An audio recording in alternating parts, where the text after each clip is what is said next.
What's up guys, Rex here with MicroAI, and in this video we're going to be doing our security demo. And what I'm going to be doing is I'm going to be doing a series of attacks, something similar to what a hacker might do on an edge device. We're using a Raspberry Pi 3 today.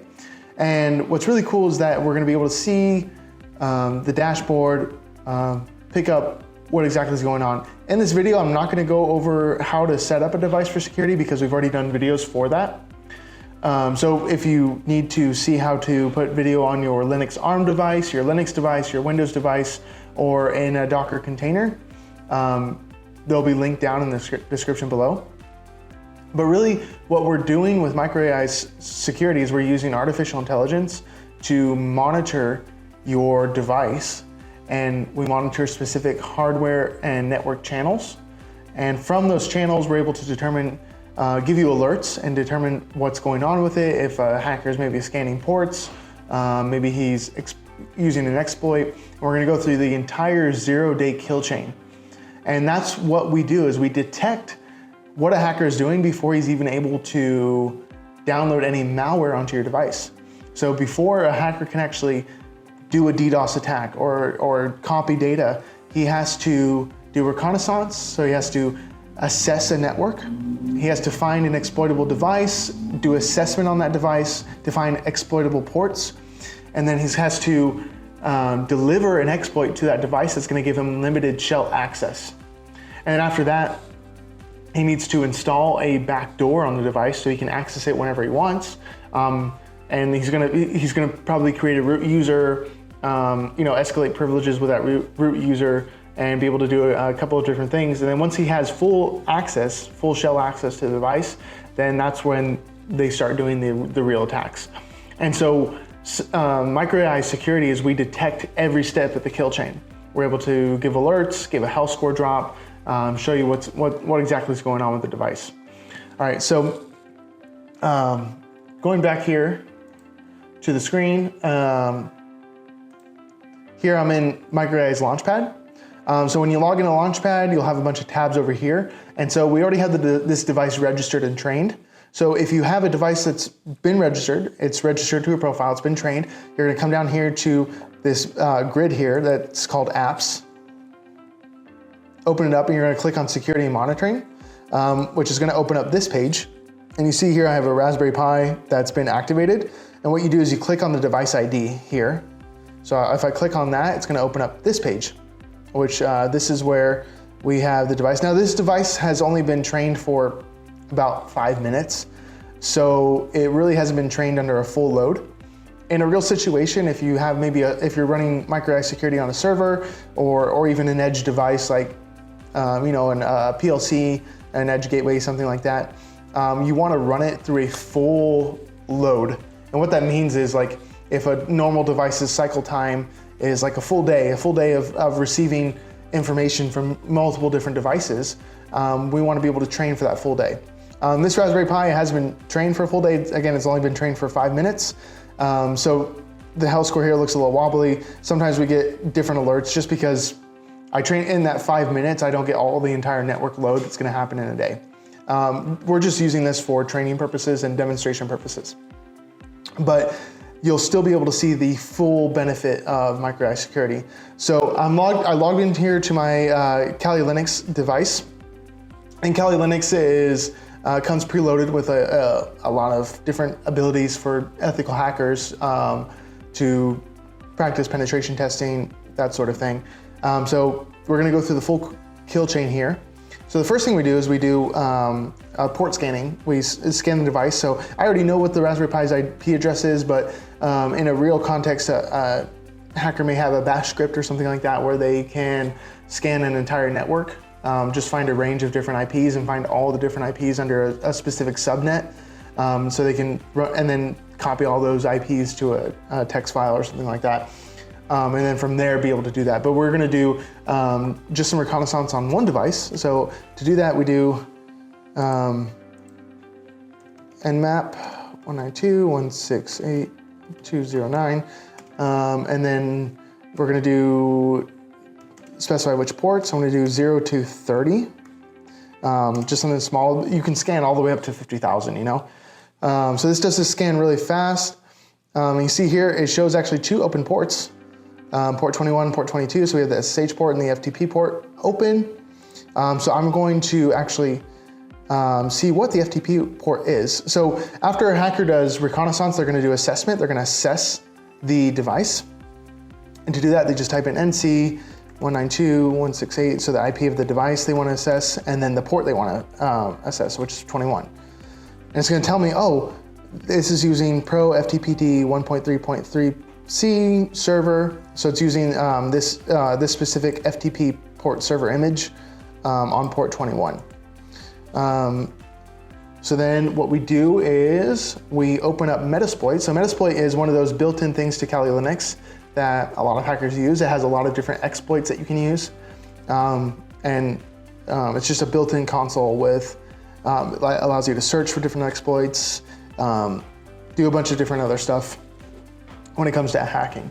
So here I've opened up Metasploit, and Metasploit makes a cute image, and since today is Halloween, it's done a little pumpkin, which is kind of cute. So here I am in the Metasploit console, and remember the port. So we go back here. So remember this port we had. This is Pro FTP. So what we can do is we can actually copy this here. So I'm going to copy. So see, it put it down here at the bottom, and then I type in search like this. So I can search for a specific exploit for this specific type of FTP image. Oh, look at that. There it is. So I have this here. So I'm gonna copy this. And then in Metasploit, all you gotta do is you just say use whatever. So we wanna use this specific exploit, and I hit enter. Now it's using it. Then what I'll do is I'll set the rhosts as the Raspberry Pi that we're using. Boom, set that. Okay, rhosts has been set. And then what I'm gonna do is I'm gonna, if you wanna look for the different payloads this exploit can do, you do show payloads. Okay, so what we're gonna do is we're gonna use this first one here. So we copy that, and then you come to the beginning, you just say set payload. So payload's been set.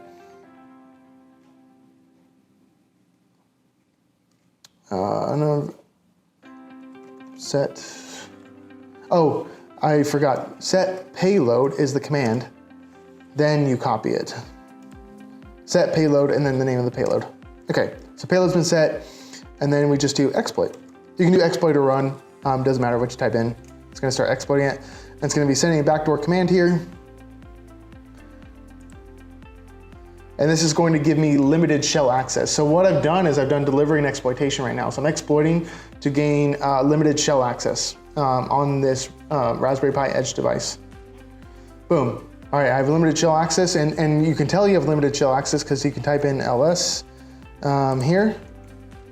Okay, and it gives me a list of all of the different folders that are in here. So here's what I'm gonna do. Next, I'm gonna open up another window on my Kali device. And what we do is we're gonna listen on a specific port.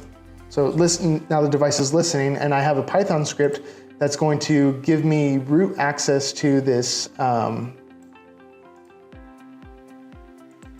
run it on the victim device, and it's gonna give me root access on my Kali device without having to use Metasploit. So I copy this Python script, hit enter, come back here, and now I have root access. So root at Raspberry Pi. So now this is where the real fun begins.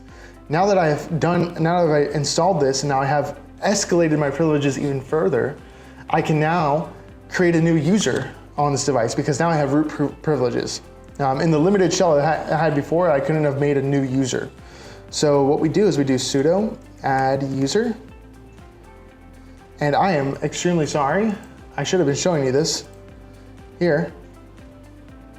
We've got a lot of alerts here. So here's the first alert. This is when I was scanning the ports. So abnormal packets detected from the IP of my Kali Linux device, and it says possible port scanning.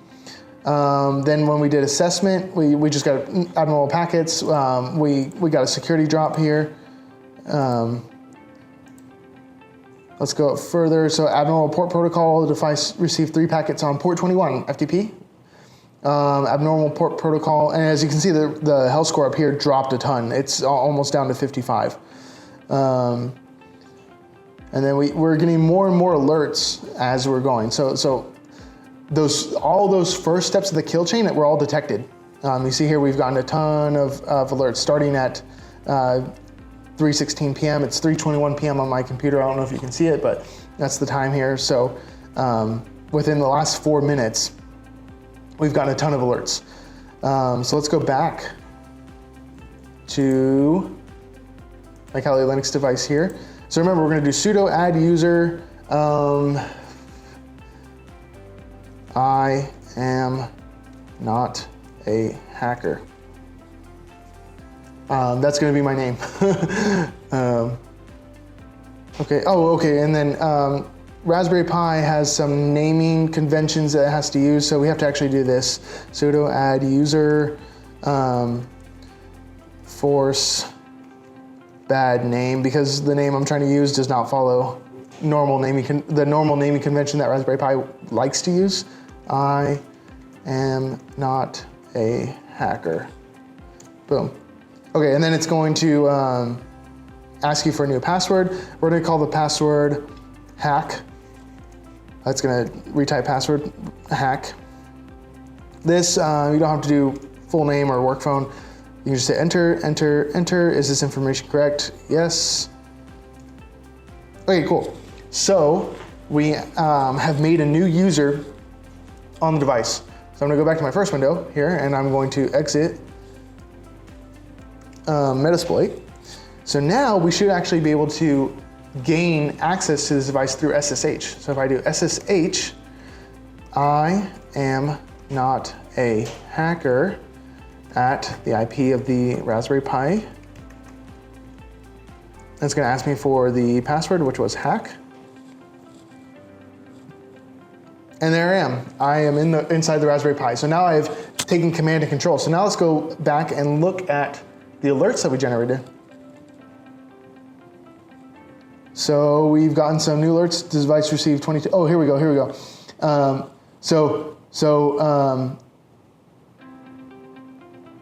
Here, starting at 3:22, abnormal process detected. User. So remember, we used that exploit we used, the bind Perl. It's right here, and then we used add user. User, I am not a hacker has been created. Abnormal process detected for a password. Abnormal user detected. I am not a hacker. User, I am not a hacker has been enabled. Abnormal process detected. Abnormal protocol. And then look at this. Now that we've, since we're not a normal IP that has normally contacted this device, when we SSH'd in to the Raspberry Pi after making a new user, it detected that, oh, hey, port 22 now is being accessed by this new device. So you see all these alerts here, and then now the score dropped down to 50. Now it's slowly climbing back up as normal. I'm no longer doing attacks, so it's going back to normal. But you can see like, oh, the health score here is really, really low, like nowhere near 100 right now, because I've been hacking it. Let's go back here. So now that I have SSH access to this, I'm going to download a backdoor. So I put it here. So this is a C file. I get a backdoor now. I make it executable, and then I execute the backdoor. And then I execute it. Okay, so the backdoor has been executed. And inside this C file, this .c file, it specifies a specific port that I have a backdoor to. Okay, so when you build the backdoor, so if I exit out of this now, so when you build the backdoor, well, first let's go see the alerts first. I'm getting ahead of myself. So we see a health score drop. A new listening port has been detected. So we see, let's go down. A new, oh yeah, so abnormal protocol, HTTPS. Remember I did the wget. So I downloaded the backdoor. So that's the HTTPS protocol from the IP of the website. An abnormal amount of packets were delivered between this IP. Abnormal process detected, backdoor. New listening port has been detected. And then abnormal port protocol, device received one packet on that port. Normal destination. And then if you see here, we had the health score drop here as well, because it detected these abnormal processes and it realized, hey, someone's doing something that doesn't normally happen. Okay, so let's go back here. I have the backdoor running. The backdoor has specified there's a specific port this backdoor uses, and it's port 5555. So now I should be able to access this Raspberry Pi from any device I want to because it has a backdoor. And I, as the hacker, know the port that has been specified in the backdoor. So just to give you a quick example, all I have to type in is NC 192.168.2.2095555, and now I'm in. So if I type in LS, oh look, there are all the directories in this Raspberry Pi. And so now I have command and control. I have full privileges. I've created a backdoor into this device. And from here, this is where I would actually download malicious software. I would download something that would maybe do a DDoS. I may copy sensitive files and hold them for ransom. There's a lot of things I could do. And then once I do that, the next step in the kill chain is lateral movement. So once I have one device compromised, I'll next try to span out and compromise as many devices as possible inside the network. And as you can see here, from our dashboard here, MicroAI detected all of the processes that I did before I even got command and control, before I even had full access. We saw health score drops, like significant health score drops from in the high 90s, so 90% health score, all the way down. Right now the health score is at 55. And we're able to see all these alerts and stuff happen in real time. And that's the key, is that we in MicroAI, we're detecting threats within minutes instead of months. A lot of times, most companies with their firewalls, they don't know they've been compromised until they see their data on the black market being sold. And that can happen, typically happens 90 days after a hack has occurred.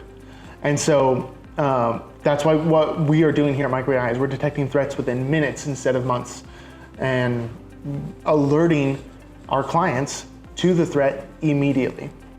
But anyways, guys, that's how MicroAI is detecting these attacks. That's how an ethical hacker would do a penetration test. We saw successful detection of abnormal processes.